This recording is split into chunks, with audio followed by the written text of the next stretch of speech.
Good afternoon, everyone. I'm presenting on behalf of Medicine 3.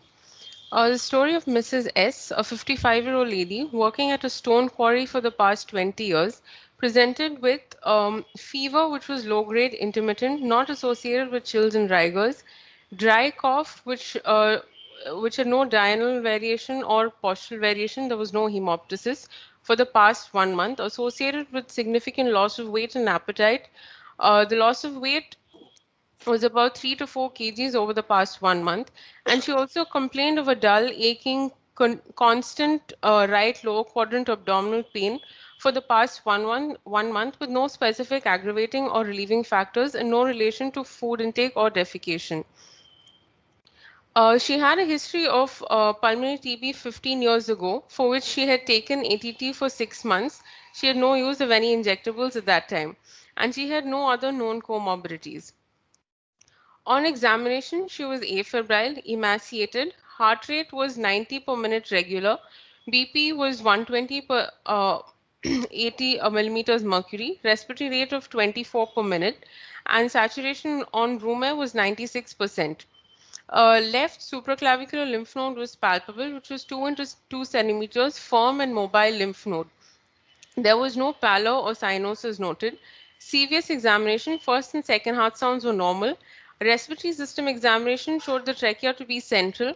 Bilateral fine Velcro-like crackles were heard in the mid to late inspiratory phase in bilateral infraaxillary areas.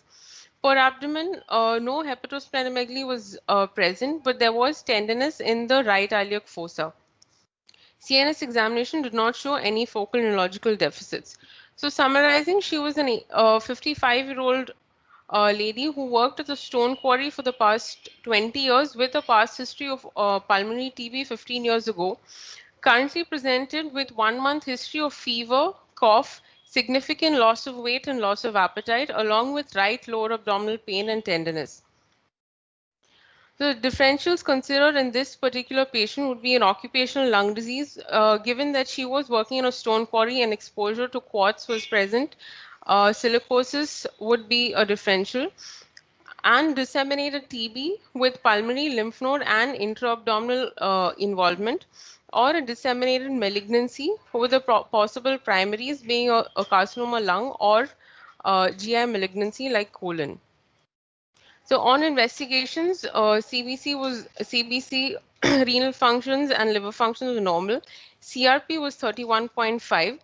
Um, Sputum expert was MTB was not detected. Two AFB smears were negative and BBVS was negative.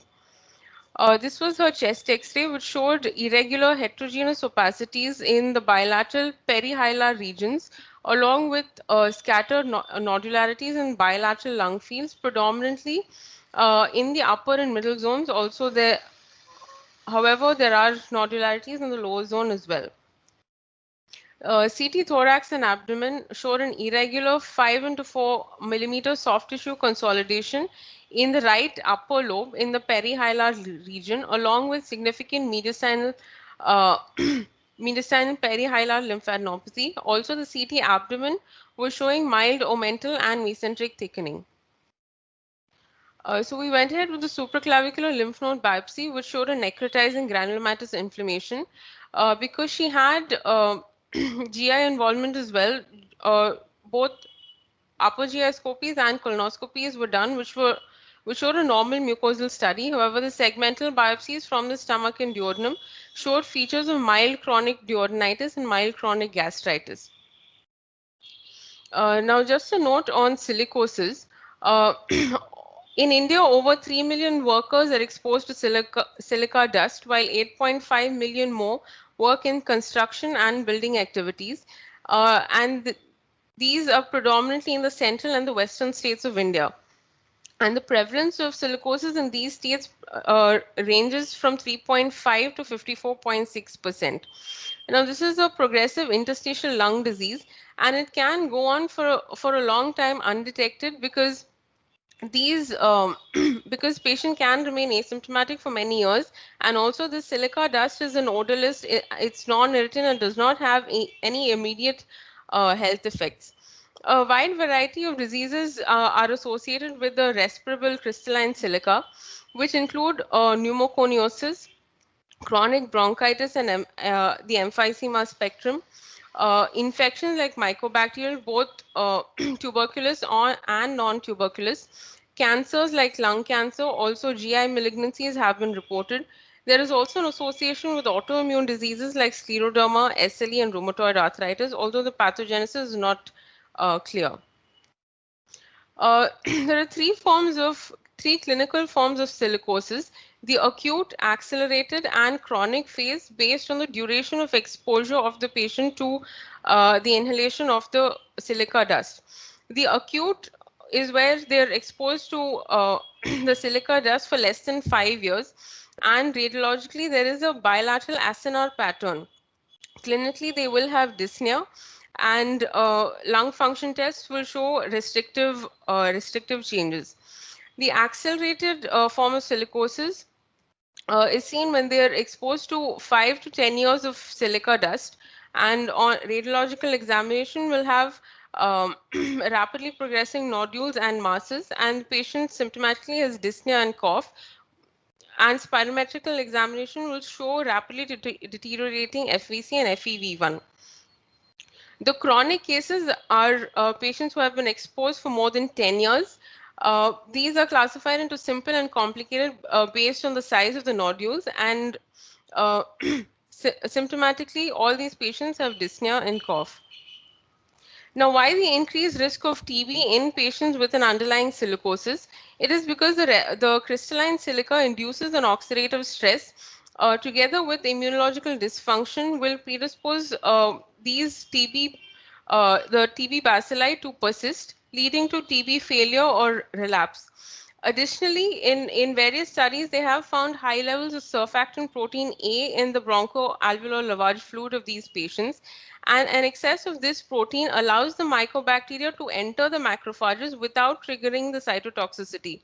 Therefore, it inhibits the formation of the reactive oxygen species. Um, and also, these bacilli can remain encapsulated within these nodules, the silicotic nodules, which can be responsible for reactivation of TB much later as well. And the challenges that make the diagnosis of of TB in patients with silicosis difficult is that the clinical symptoms are common to both. Both of them can present with cough, a long-standing cough, and dyspnea. And the interpretation of the chest X-ray of these patients is also difficult because of the superimposition of the silicotic nodules and the tuberculous infiltrations. Also, microbiological diagnosis can be difficult because these bacilli may not be recovered from the sputum because the silicotic, the fibrotic changes that happen prevents the discharge of the bacilli into the sputum. So, in a patient with a long-standing silicosis, when to clinically suspect TB would be when a patient comes with with a recent onset constitutional symptoms, a worsening respiratory impairment, hemoptysis, or changes in the chest X-ray. The American Thoracic Society for Chemoprophylaxis recommends that a tuberculin skin test be performed in patients with silicosis, and chemoprophylaxis is indicated in patients with positive results, which means that there's induration of more than 10 millimeters after excluding active TB. And the ATS recommends isoniazid for 9 months regardless of the HIV serological status. So our patient was started on ATT based on her clinical features and the presence of necrotizing granulomatous inflammation on the left supraclavicular lymph node. She is currently on the intensive phase and she's being followed up in OPD. She's clinically improved. There are no further episodes of fever. Her appetite has improved and inflammatory markers are also improving. Learning points from this patient is that the diagnosis of TB is challenging in a patient with underlying silicosis in view of similar clinico-radiological features. However, high clinical suspicion of TB and therefore careful evaluation for the same needs to be done in patients with silicosis presenting with constitutional symptoms. Thank you. Thank you, Jennifer. Questions. Number one, were you able to confirm the diagnosis of tuberculosis microbiologically? Microbiologically, no, sir. Not in the lymph node or the sputums. We weren't able to isolate it microbiologically, sir. So it is a necrotizing granuloma. Yes, sir. Second, did you do pulmonary functions tests including DLCO? Yeah, yeah. So we had planned for it. She's planned for it on OPD basis, so we couldn't do it during the ward stay. And the chest X-ray and the CT scan you put up. Yes, sir. Aren't the findings much more consistent with the diagnosis of tuberculosis rather than silicosis? My understanding of silicosis is a diffuse bilateral disease or fibrosis. Here, it's focal consolidation. Isn't it much more consistent with the diagnosis of pulmonary tuberculosis? Yes, sir. So this CT actually had multiple nodularities as well, and in the in the different clinical forms of silicosis, this will actually fit into the complicated chronic, where these small nodularities measuring more than between 1 to 2 centimeters, what is described. So the CT of our patient will fit into a clinical form of a complicated chronic silicosis. Okay. What is the official report from radiology department? On the CT, sir? Yes.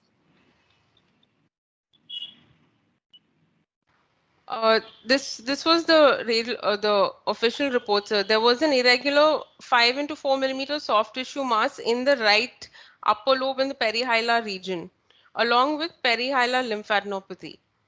Okay. Thank you. Any additional comments, Phoebe? Hello. Yeah. Hello. Yeah. Am I audible? So here the patient had probably both TB and silicosis, because even the mediastinal lymph nodes, they have written, they had shown calcification. All the nodes, 20 mm node, 9 mm node, had shown calcification, which is more in favor, can be seen in silicosis, that eggshell calcification, which is seen in 10% of the patients with silicosis. So the diagnostic challenge here is both silicosis and TB involves upper lobes. Second, hilar lymphadenopathy can be seen in both TB and silicosis. And even if you do a PET scan also, even silicosis can show uptake.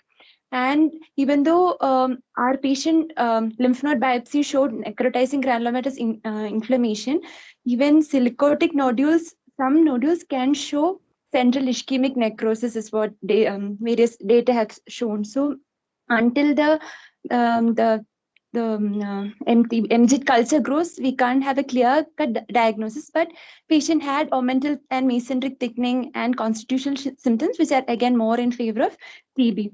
So in her imaging, the thick walled cavities, the consolidation, the tree and bud patterns, all are more in favor of TB. Our patient had thick walled cavity, had consolidation, but did not have thick walled cavities or tree and bud appearances. So these are the few things that are in favor of TB, but the calcifications in the node may probably suggest silicosis more than, and the multiple nodules which are there in the lung. Thank you, Phoebe. Any additional comments from postgraduates or faculty?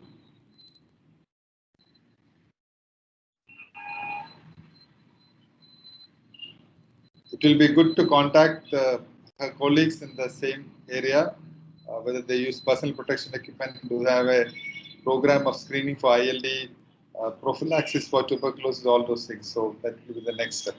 Thank you, Jennifer. Thank you, Phoebe. We will move on. Next patient is